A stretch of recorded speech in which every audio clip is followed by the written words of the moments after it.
I couldn't be a therapist.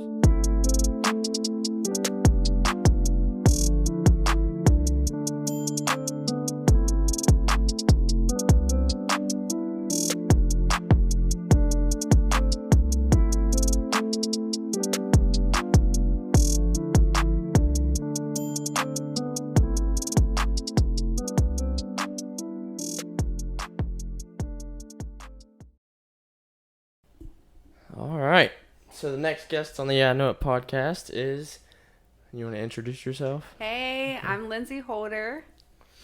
Yeah, so your testimony to me is really inspiring to people around. Man, I feel like I haven't done one of these in forever with somebody. I'm kind of nervous. I'm super nervous too. All right, so getting right into it. How was your life like as a kid? Like growing up, how was that? I don't know. I mean, growing up, I would have thought it was kind of normal. Uh-huh. You know, I had a mom, I had a dad. They did everything together. They actually did not get married officially until I was like 9 years old. Okay. We went on vacation to, I think it was North Carolina, and they ended up getting married. So that was kind of cool. Mm-hmm. I mean, we never really went to church, anything like that. I remember actually going to the vineyard as a kid with one of my friends. Mm-hmm. That was the only time I really remember being in church. But other than that, like, it was normal. My mom was a pre-K teacher. All of like my elementary school years.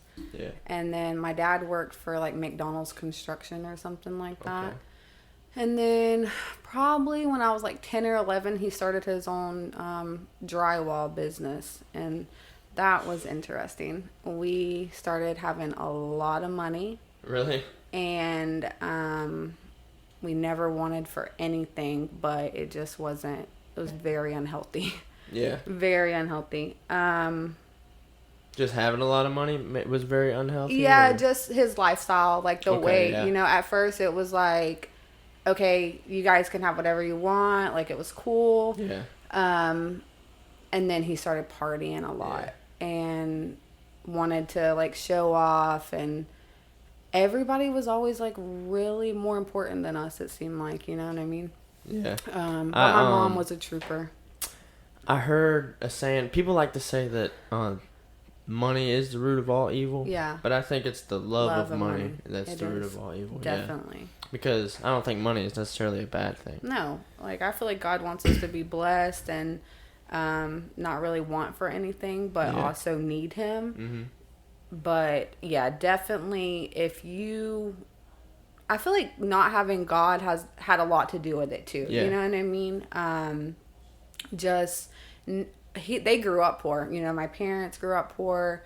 My dad did not have a healthy, normal life at all. Yeah. So I feel like, you know, whenever he got to that point, he was like, this is because of me. I did this. You know what I mean? Yeah, definitely. And then he wanted to show it to everybody, and it just got away from him so quick. Yeah. But you mentioned God and stuff. So how did you get into going to church and wanting to give your life to Christ? So I actually did not believe in God growing up. Really? I did How not. was that? It was normal. Yeah. Like I said, I went to church with Kristen. Probably like 3 or 4 times, and I actually remember being in the old children's church building. Mm-hmm. And I could not spell Jesus, and I was so mad at myself. Like, I could just not get. It was like the E and the S right or something like that. And I just remember like these little papers that we would have and learn about like Abraham and stuff. But so fast forward, I met Jesus in jail. Really? Yep. I had went to jail probably, I think it was like my 3rd time. Mm-hmm. And I was going to be there for longer than I wanted to be. And I remember going to church one night, and I don't know, it just overwhelmed me. Yeah. And of course I got out and I went back to the same old lifestyle, you know, because I was saved and just needed to get out of jail. But I feel like the roots started there. Yeah, for sure. Know? Yeah, you don't not everything changes off rip. No, not at all. Yeah, I mean, some people can be. Well, yeah. It's always change in a second, but a lot of people are a work in progress. Yeah, for me, I had some really deep bad roots, and actually went back to jail again. And what did you go to jail for? So drugs. Okay. I just kept going back to jail for the same charge. Basically, I would get out and violate, or but meth. I got addicted to meth when I was probably like 21. I started really full force and became an IV user, and that lasted for about 6 months, and then I ended up going to jail, and they offered me rehab or prison.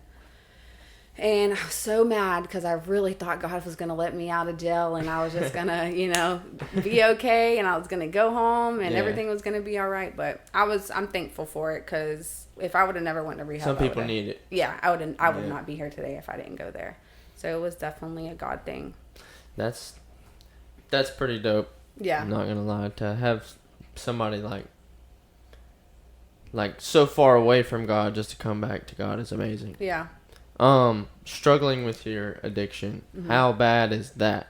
Because some people have never dealt with that type of stuff before, and they don't know how it is. Yeah, so I actually started doing drugs when I was like 13. Really? I can't say no. Right, I started smoking weed. Started smoking weed at 13.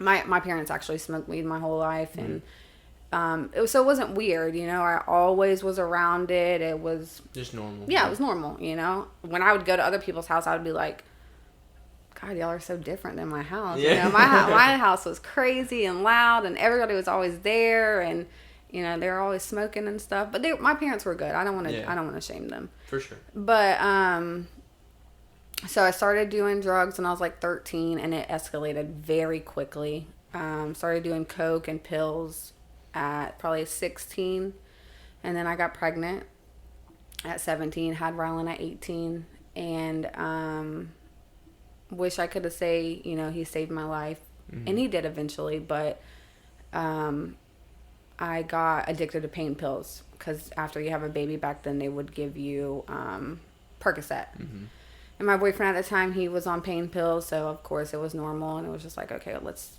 do this together. Yeah. And then it escalated more, and I got on meth, and finally went to jail. But so drugs was always, in my life. But now, I mean, it is hard. It is hard. It's the mind frame you have. But God literally has delivered me 100%. I don't feel like it's a problem. Is the lyrics in the song? I think it's East to West by Casting Grounds. I start the day the war begins. Yes. And it's reminding of my sin. Yes. Yeah. Yeah, I like that one. That was Jason's favorite song. For somebody who is dealing with it as well, and they don't know what to do, because I feel like I've kind of somewhat, a little bit, not as bad, but yeah, I kind of dealt with the same things, to where it's almost like this, in your mind you want to stop. Yeah. And you do it, and then it's just right afterwards you're like, oh my God, why did I do it again? Or why you're in the middle of doing it, and in your head you're like, you don't need to be doing this. You need to stop doing this. Yep. So what are some encouragement or tips, I guess, for people that are wanting to stop but just don't know how? God. Yeah, for sure. You have to find something that is stronger than you. And unfortunately, the love of your children is not strong enough. Yeah. The love for yourself is not strong enough, because in the middle of addiction, you feel like you're not good enough, that you deserve this. And that's how I was, growing up, I was AB honor roll. I was in the gifted program. You know what I'm saying? I had dreams, goals, hopes, a future. And once I started getting high, it was just like, okay, this is all I deserve. Yeah, this is all I should have, but just finding something and telling yourself, you can do this, this is not the life that God did not send you on, put you on this earth to struggle like this, to, to be this way. I told myself, I was like, God, there has to be more. I can't be here. I have to have a purpose. There has to be more than this. And there was. And everything that you go through in life, is for a reason. Yep. And it may not feel like that in the beginning, but now I know, like, all the stuff I put myself through, because it was me, you know. There was so many times God had given me a way out. And I'm so thankful he kept putting me in jail. Because I swear I went to jail, like, every 2 weeks for, like, 6 months. And I'm like, okay, fine, I give up. Yeah. But you have to remember that you're not perfect. You never will be perfect. But there is a perfect God that, you know, that has a purpose for you. And he's there for you, you know. Yeah. And when you do fall, don't give up. You know, when you make a mistake, it makes you stronger. For you sure. learn from that mistake each time. Yeah. You know? I heard this one thing. A dude said that basically, sometimes God doesn't tell us, like, what our future is going to be, or like what all we're going to go through sometimes, because if he were to, we'd screw it up. Oh yeah, so fast. Unintentionally, we'd screw it all up. So like, either that or we wouldn't want to do it. No, like, he'd tell you like, you're going to go through this and this and this and this and this, and you can be like, no, I don't even though he showed you the outcome and say, look, dude, this is where you're going to be at in 10 years. Like, if you would have told me 10 years ago, because I actually just celebrated 10 years clean. Oh, wow. Yeah, it's crazy. That's amazing. It don't even feel like real. But if you would have told me 10 years ago, I would be sitting right here with the life that I have now, but I would have to go through all that. No, I would have stayed right where I was. Yeah. Because it's scary. The future is scary. So you were in jail, and now you own a business. I do. So that's all. Amazing. Yeah. How did you make kind of like, what is your business? So I own a cleaning business. Okay. We do residential, commercial. We do it all. We specialize in deep cleaning, so the dirtier the better. I know that's weird, but I love it. I actually worked at Beef O'Brady's for like 7 years, forever, 6, 7, something like that. And I became the youth leader at church, like full time. And I was totally content at Beef's. Never wanted to leave, because I am a felon. So it kind of discourages you, you know, like you feel like, again, you can't do anything. But that's a lie. So I worked at Beef's, and I just remember coming in to work after it became official that I was, Jason and I were the youth leaders. And I just was sitting there, and I'm like, God, I can't do this anymore. Like, I can't be here anymore. It's the same people. And don't get me wrong, I love them. But it's the same people drinking. You just wanted better for yourself. Yeah, I did. I wanted something different. And I had already had a few clients, just like my customers from Beef's. And I was like, okay, God. And I remember this was like a verbal conversation. I heard him plain as day. And I'm like, okay, God, like, what should I do? And he was like, you can clean. And I'm like, I don't know about that. What do you mean by that? That's weird. So I remember on the way to work one day to Beef's, I prayed, and I'm like, okay, God, if you give me a house today, I'll quit my job. And he was basically told me, no, you need to work on faith. Like, you need to quit your job first. And I'm like, yeah, but that's scary. Like, I can't just quit my job and then be like, oh, God. Yeah. So I made a deal with him. You probably shouldn't do that. But I went in there, and I got 2 houses that day at Beef's. Oh, wow. I ended up getting 2 new clients. So I quit my job. And within 2 weeks, I had 15 houses. That's awesome. Yeah. So God is good. Listen to him. For sure. Sometimes it's hard too, because like what you said, it's like quit your job, and it's just like, but like, right, I don't have nothing else. Like, right. Yeah, sometimes it's scary, but it's worth it. It is. You mentioned that you were a youth pastor now. How do you like being a youth pastor? I love it. Yeah. It's very rewarding, but it's also like very like, I don't feel like you guys are listening ever. Yeah. You know, teenagers are Kids difficult. are hard-headed. Yes, but for sure. I actually just had one of my youth text me, because I didn't really tell anybody that I was going to do this, because I don't want anybody to like put negative thoughts in my head. Yeah. So I told one of my youth last night, and she just texted me right before I came in here, and she was like, I just want you to know you're going to do great, and I love you so much. And that's really awesome. Like, just to know that, you know, they do listen. Yeah. And it is rewarding. Like, we have youth night, you know. Yeah. On some Wednesdays, once a month, and just to see them get up there and like do prayer, do offering, for sure. It's you know, amazing. like it really is. Tell their stories. Like it's really cool. That's the next generation, man. It is. Those would be the people that are, if we don't do our job in telling them the word, then they're not gonna, I guess, do their job. Yeah. It'll stop. Yeah. Yep. And the way things are going right now, I don't need to stop. I'm trying to tell you because it's crazy. I've been, but I will say I have seen like a bunch of different like walks, like Jesus walks, I guess. Yeah. And there's thousands of people filling the streets and just like walking. Yeah, there was actually one in Tampa back in May. We were gonna do it, but it was really hot, so yeah, I don't think we ended up. It's so hot out here right now. Yeah, it is. It's the only bad part about living in Florida. You ain't lying. So you lived in your car for a little bit?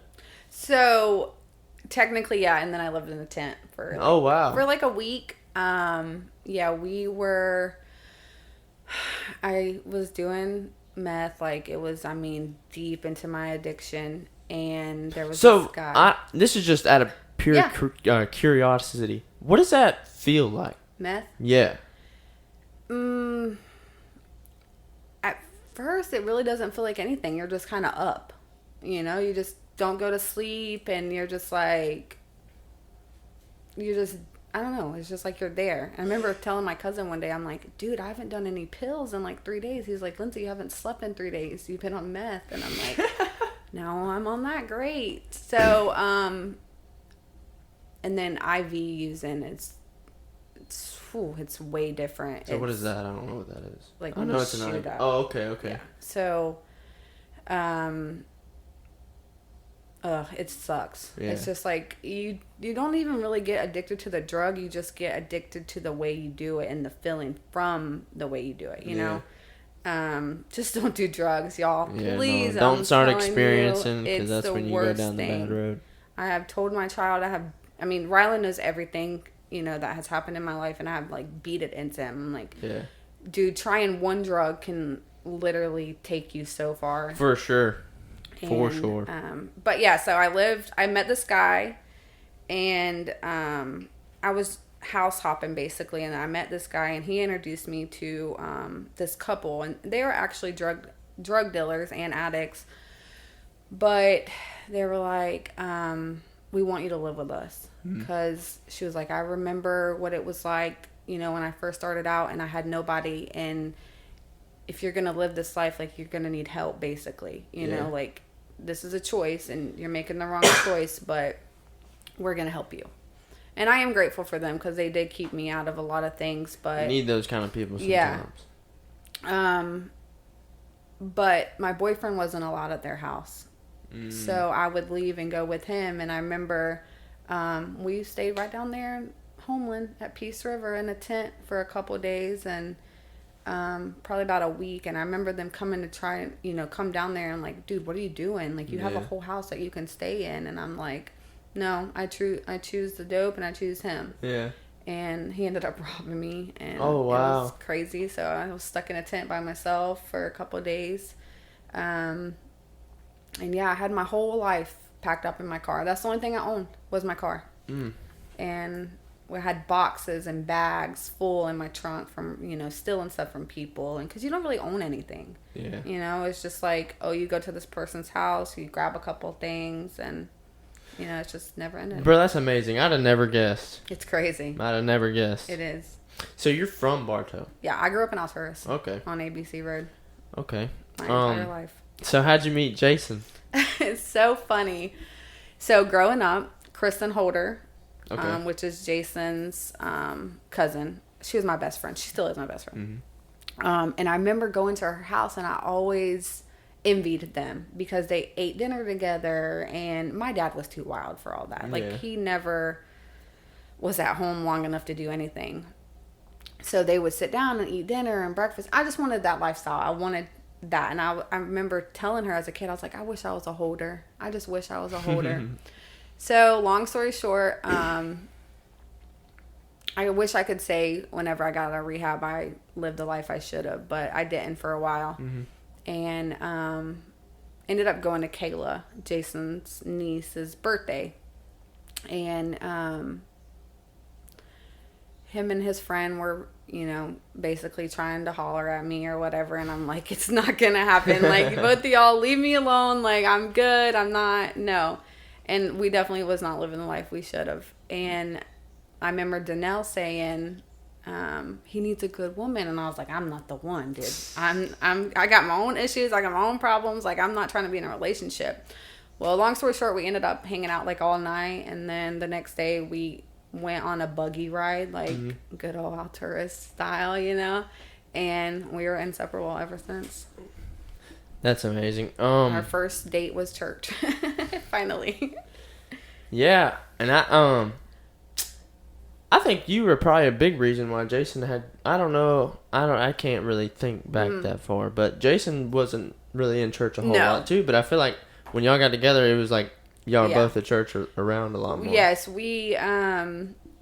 I had started actually going to you guys' church. I had only been like 2 or 3 times before Jason and I went, and we were together for a couple months, and we really tried to get into it, and then we probably were together about 2 years, and we both decided, like, listen, we have to stop. You know, like, he was still smoking weed, I was still dabbling with pills. You know, we were drinking, just doing everything we shouldn't be doing. And you know, I remember him going to the altar.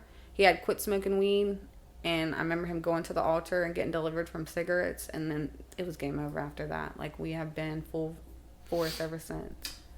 I'm grateful for him. Yeah, that's pretty cool. Yeah, he's a good dude.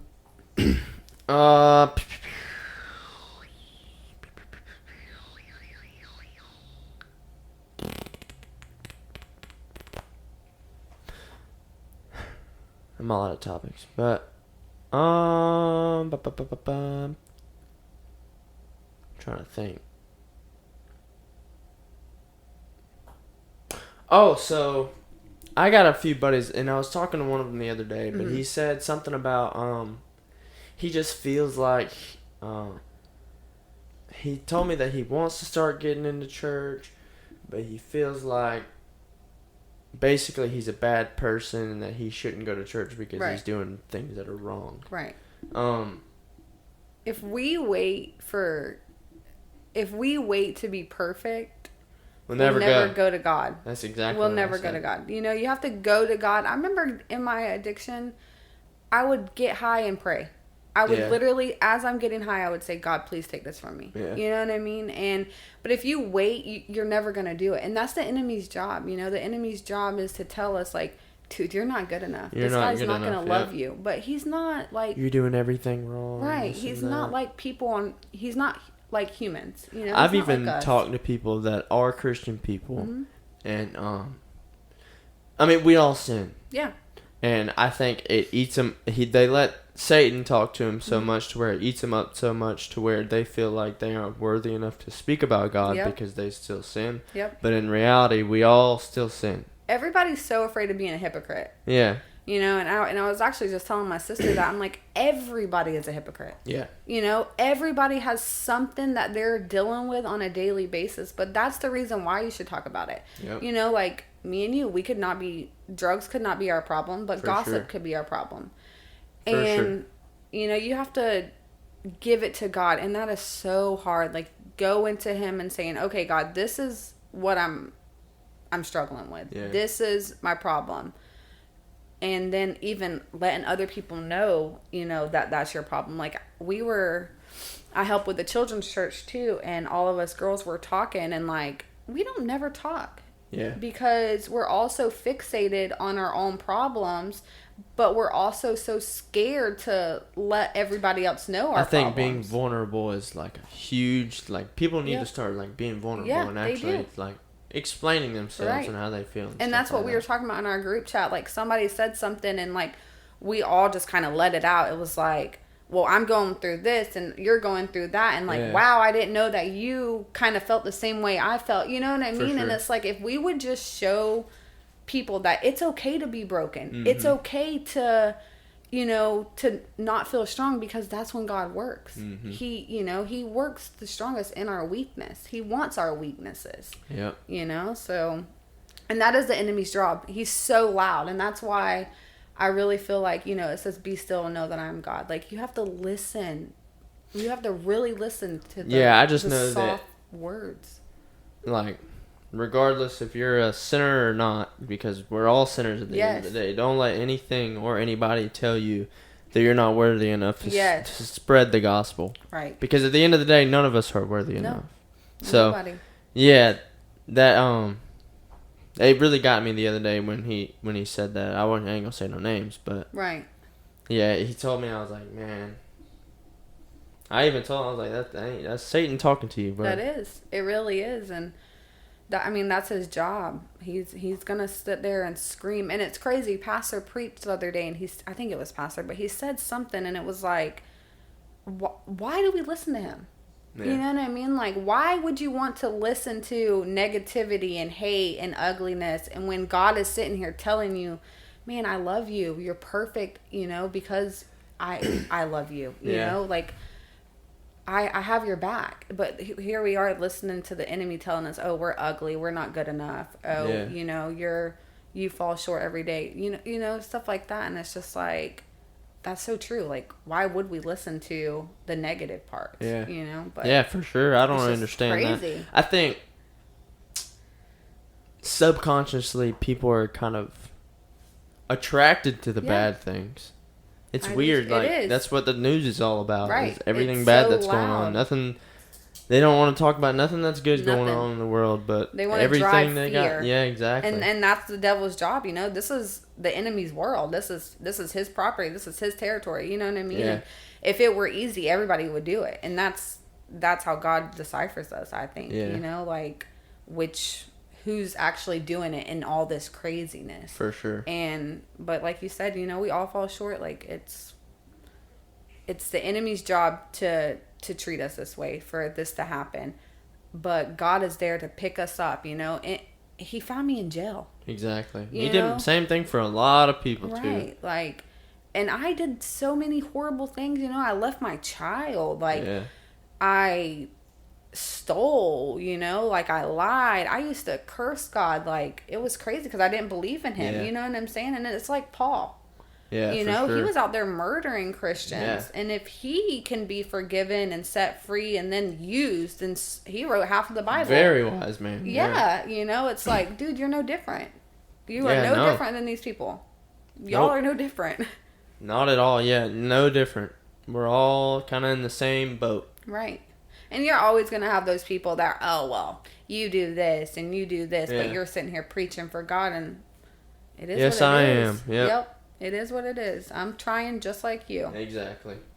Yeah, I really want to get that out there because people like to, I guess they really like to talk bad on the Christians because they feel like all Christians need to be saints. Right, exactly. And I don't like that. No, we can't be. No, we're all literally, human. Yeah, we are in this world just like they are. No matter how hard we try, we're going to mess up somehow. Right. But what really matters is if you get back up and you keep it pushing. Yep.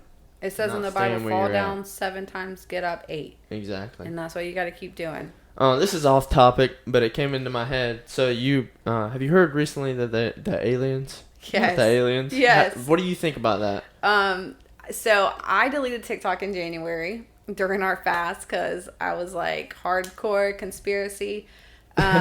So I am too. I'm not gonna lie. Yeah. So I was actually watching something on Facebook the other day, and I had texted my friend because she is, my girl. She is in the conspiracy. So I text her and I'm like, dude, did you know that there's aliens? And she was like, yeah. And I was like, oh, it's just demons. I'm telling you right now. Yeah, that's demons. My thoughts. And she was like, well, that's what all the Christians are saying is that it's Nephilims. The Nephilims? I don't think, maybe not the Nephilims.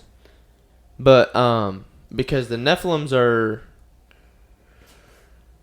if I can remember right, okay, slow down. The Nephilims are when Satan and his angels were cast down to earth. Yes. They claim that those fallen angels had sex with mortal women. Yes. And created this new Nephilims. Yeah. Right. So I don't think it's they were like these giants Nephilim. and stuff, which giants were in the Bible and stuff like that. But no, right off rip, I was like, dude, this is the devil. Yeah. Like 100%. This is. And nobody's fazed by it. I feel like everybody's just like, oh, okay, cool, there's aliens. I think that everybody's kind of getting on the same page to where like the government comes out with stuff and it's kind of just like Nothing surprises we don't us even anymore. That, or we don't even like. What do we think about this? Like, right? Is it true? Is it not? Right. We really don't know. Yeah, and we probably never will. No, yeah. I mean, when it comes to the government, and I think it's that. Yeah, I think that's what interests me a lot in the whole conspiracy things, because we're never gonna know the truth. Nope. And the Bible even says that there'll be wonders and stuff that we'll never know until we get to heaven. Exactly. So, but I still like to think about it. Me too. I was never like this until COVID, and then it was just like, all right. Like, Brooke would get mad at me. I don't, like, people are going to think I'm crazy on the podcast, but I don't think we landed on the moon. I think satellites are fake. I'm for real. I don't know. Like, I haven't got that far into it. The Earth may be flat. That's a possibility. But now if you had my friend on here, my girl would be like, hold on, let me get my list out, because I was reading out of the book of Genesis the other day, and people always bring up the firmament and whatever, but what I had read was so God called the firmament heaven, and then in the firmament he set the two lights, the lesser light to rule the night and the whatever light to rule the day, and he set those in the firmament. What is the firmament? The firmament is what he covered, like, the earth with, kind of like a dome. Okay, I see. But he said that he set these lights in the firmament, and he called the firmament heaven. Right. So my thoughts were like, okay, well, we can't physically get to heaven. No. Not our bodies. There's nothing we're going to be able to do to get to heaven like that.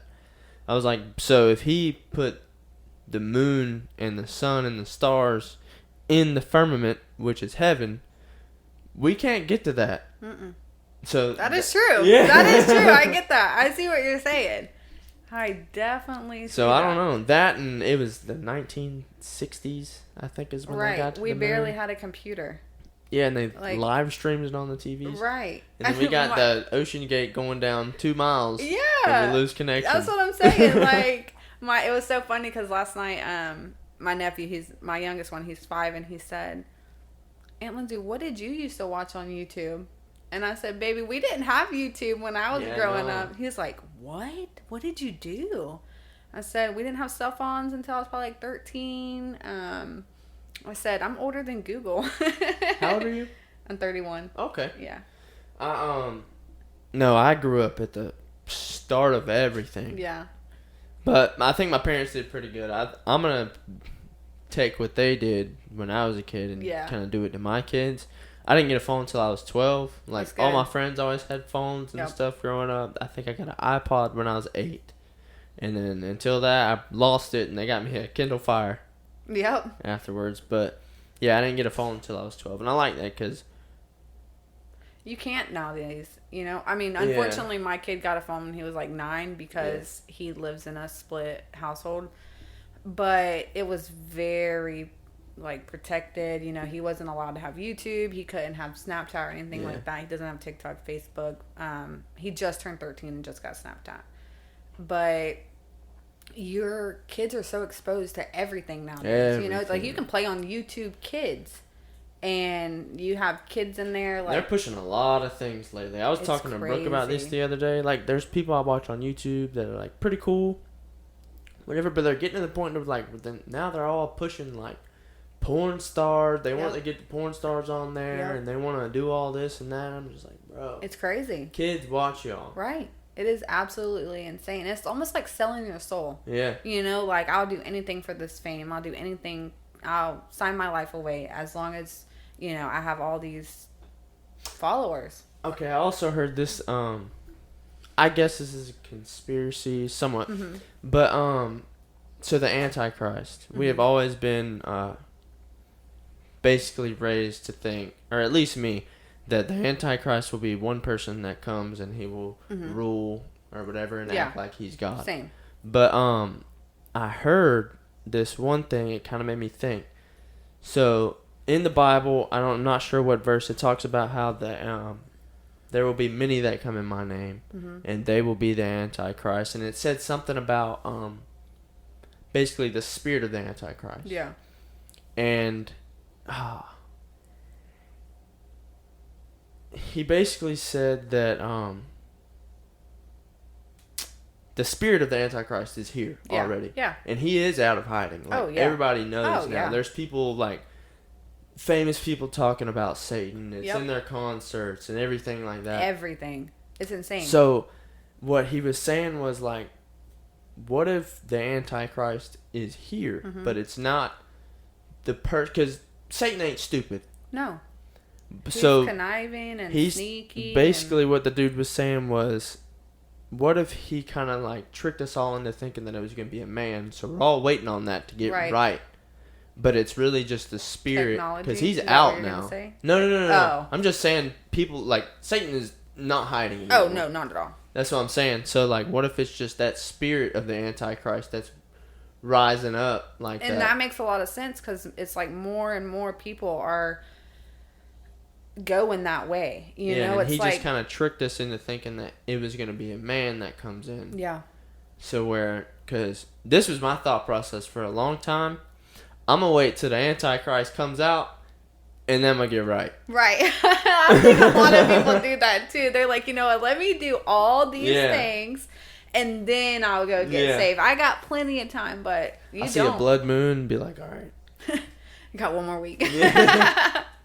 Yeah, I definitely can see that, because like Jensen Franklin, I listen to him a lot, and he was talking about how, you know, it's like the spirit of the enemy is just getting louder and louder, and Christians are getting quieter and quieter. But I just feel like everybody's so afraid nowadays to like rise up, because they don't want to offend anybody, or they don't want to, get that backlash. Thing, bro. Any of the other ones that aren't for God do not care about hurting your feelings. Nope. They'll hurt your feelings so fast. So we need to get kind of like a little bit of that in us too. Well, like, we don't need to condemn nobody. No, but like the Spirit of God is strong. You know, like he's not a weak person. Like look at Paul, look at, you know, Silas, look at all of them. Like, you know, they were out here, they're preaching the word, and they didn't care what anybody said. No. They spoke the truth. You know, they didn't do it disrespectfully. They didn't do it, you know, but everybody thinks that Christians are just supposed to be this like quiet, meek little mouse of a person that can get run over. And heck no, Jonah. Jonah went to Nineveh, right? Yeah. Jonah went to Nineveh and basically told them, in this many days, Nineveh will be overthrown. Yeah. That was his, I think it was a 8 word sermon. Yeah. And the whole city was saved. Right. I mean, and it can be just like that too. It's like, look, check me out. I'm about to be real and raw. Yeah, like, for real. This is what y'all need to do. This is how you do it. And all right. And a lot of people like to hear what they want to hear. Right. And that happens a lot nowadays. Especially I think the best sermons are the ones that make me feel like I need to get my act right. Yeah, like your brothers. Yeah. Man, when Caden, and then you followed that, and I was just like, dang, okay.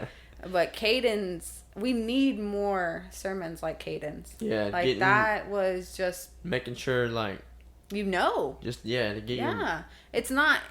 I mean, we do need to be encouraged. I do for sure. Believe that 100%, because the world nowadays, you know, even for Christians, are hard.